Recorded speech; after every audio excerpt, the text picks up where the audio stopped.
À propos de la psychologie de l'artiste, pour qu'il y ait de l'art, pour qu'il y ait un acte et un regard esthétique, une condition physiologique est indispensable, l'ivresse. Il faut d'abord que l'excitabilité de toute la machine ait été rendue plus intense par l'ivresse. Toutes sortes d'ivresse. Quelle qu'en soit l'origine, ont ce pouvoir, mais surtout l'ivresse de l'excitation sexuelle. Cette forme, la plus ancienne et la plus primitive de l'ivresse. Ensuite, l'ivresse qu'entraînent toutes les grandes convoitises, toutes les émotions fortes. L'ivresse de la fête, de la joute, de la prouesse, de la victoire, de toute extrême agitation. L'ivresse de la cruauté, l'ivresse de la destruction, l'ivresse née de certaines conditions météorologiques. Par exemple, le trouble printanier, ou sous l'influence des stupéfiants. Enfin, l'ivresse de la volonté. L'ivresse d'une volonté longtemps retenue et prête à éclater. L'essentiel dans l'ivresse, c'est le sentiment d'intensification de la force, de la plénitude. C'est ce sentiment qui pousse à mettre de soi-même dans les choses, à les forcer à contenir ce qu'on y met, à leur faire violence. C'est ce qu'on appelle l'idéalisation. Débarrassons-nous ici d'un préjugé. L'idéalisation ne consiste nullement, comme on le croit communément, à faire abstraction. Ce qui est décisif, au contraire, c'est de mettre violemment en relief les traits principaux de sorte que les autres s'estompent. Friedrich Nietzsche, Crépuscule des idoles. Bonjour, bienvenue dans ma bibliothèque. Nous sommes à Montréal le 7 mai 2014. Je vous relate succinctement en apposant de larges zones d'ombre sur notre journée d'hier. Je ne puis tout vous révéler pour l'instant, mais n'ayez crainte, le moment venu, je vais tout vous dire. Alors hier, l'ami Michel et l'ami Gaston sommes allés dans les cantons de l'Est, à la fois visiter une maison, à la fois visiter un atelier, et nous y avons rencontré un galeriste, un collectionneur, à qui nous avons présenté l'ensemble d'une œuvre, d'un artiste important. Non pas oublié parce que cet artiste-là, ayant appartenu au premier cercle d'un groupe d'artistes extrêmement important de notre histoire, eh bien, a choisi une vie obscure, une vie en retrait.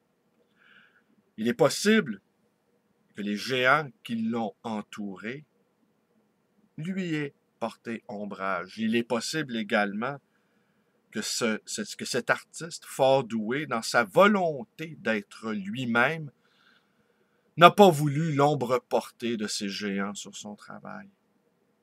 Les véritables artistes sont des êtres indépendants.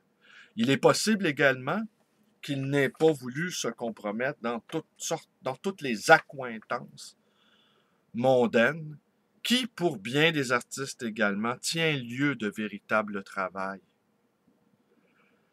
Là-dessus, c'est assez regrettable de constater que beaucoup d'artistes sont meilleurs dans le public relation que dans l'exécution d'œuvres significatives.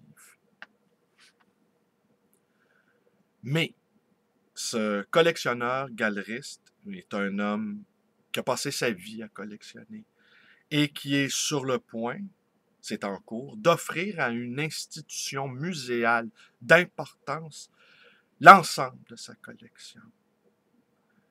Et c'est la pérennité de son nom de collectionneur qu'il est en train de donner, d'offrir Il y a toutes sortes de collectionneurs. Je me souviens, il y a quelques années, un collectionneur rencontré lors d'une séance d'évaluation de documents rares à la Grande Bibliothèque du Québec avait apporté un document à faire évaluer et franchement, n'eût été cette coïncidence fortuite car quelques jours auparavant, j'avais lu une note à cet effet.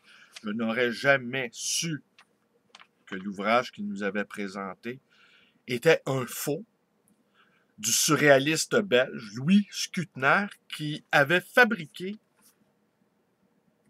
un faux livre publié chez Gallimard. Alors, il avait montré cet exemplaire-là à tous les autres confrères réunis et moi, ayant lu cette petite information quelques jours auparavant, j'avais deviné qui était le mystérieux auteur de ce faux. Et ce collectionneur-là, de pointe, m'avait dit qu'il y a deux sortes de collectionneurs. Il y a les collectionneurs sarcophages, ceux qui conservent précieusement leur collection, interdite au regard d'autrui, et les collectionneurs musées, qui offrent au regard de tous leur collection. Tout ça pour vous dire que j'ai reconnu hier chez ce galeriste collectionneur la passion de l'ivresse. J'ai bien reconnu le collectionneur dionysiaque qui se met en mouvement, qui ne feint pas le désabusement, qui exprime par toute sa personne, en fait, exprimait physiquement son contentement de voir ces œuvres-là enfin dévoilées. Alors, que va-t-il se passer? Eh bien, nous allons organiser une exposition de cet artiste-là ayant appartenu au groupe le plus important de notre histoire, mais qui, comme je vous l'ai dit, est plutôt resté dans l'ombre. Moi, je pense que c'est par souci d'indépendance d'esprit, c'est mon point de vue. Et nous allons donc organiser une exposition. Et il faudra par la suite recevoir l'approbation des institutions muséales pour qu'enfin ce travail immense soit reconnu à sa juste valeur. Nous ne doutons pas d'y parvenir car les œuvres sont importantes et le mouvement dans lequel il a gravité l'est également. Alors oui, la collection, je vais conclure là-dessus avec ma propre... Moi, je suis un collectionneur dionysiaque, mais idéalement, il faudrait avoir également en soi le collectionneur apollonien, c'est-à-dire là où règne l'ordre, la clarté, le classement. Et moi, emporté que je suis dans ma passion, mais emporté, mais également retenu, car je n'ai pas les moyens de ma passion. Ce qui n'empêche pas de m'y abandonner avec volupté. Et comme me le rappelait hier ce collectionneur-là, j'ai l'avantage d'aller à la source. Je ne connais pas grand-chose de plus excitant qu'une bibliothèque enfin dévoilée. En fait, je connais une seule chose de plus excitante qu'une bibliothèque dévoilée. Nietzsche en fait mention. Une bibliothèque dévoilée, c'est la deuxième chose. C'est pour ça que je continue de pratiquer ce métier de libraire qui est très difficile par les temps qui courent. Et tous ces débats-là sur le livre numérique me laissent de glace. Car mon travail consiste également à exhumer, à sortir de l'oubli des ouvrages rares, même certains textes qu'on ne croyait pas exister. Ça m'est arrivé de trouver des documents, des poèmes de jeunesse, par exemple, de Claude Gauvreau, quand il était étudiant au Collège Sainte-Marie, dans le journal étudiant. Il avait à peine 13 ou 14 ans. C'est rare, ça. J'ai trouvé ça. Chez un de ses confrères, un curé aujourd'hui décédé. Alors, cette passion-là de la collection peut nous entraîner très loin. Et ce collectionneur-là est sur le point d'entrer dans la légende en offrant. Évidemment, il espère vivre assez longtemps pour voir une rétrospective avec catalogue, il va de soi, qui fera la recension et l'historique de cette passion qu'a été la sienne de collectionner des œuvres d'art, d'artistes contemporains à l'art populaire. Art populaire qui a été très important dans notre histoire du Québec. Alors, je vous remercie d'être avec moi. Portez-vous bien. Soyez nietzschéens. Soyez plein de feu. Soyez plein de vivacité. Ne reculez devant rien. Mettez votre volonté au service de vos désirs. Exigez tout. Voulez exiger tout et battez-vous pour obtenir tout ce qui vous tient vraiment à cœur.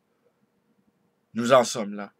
Merci, bonne journée. Page Facebook, Librairie d'occasion ancien, le livre voyageur, numéro de téléphone 514-736-0999 et puis ma chaîne.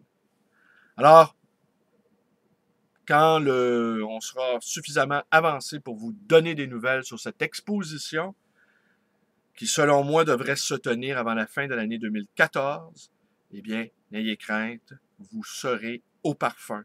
Là, j'ai simplement décapsulé le flocon et je vous en ai fait humer quelques effluves. Bonne journée.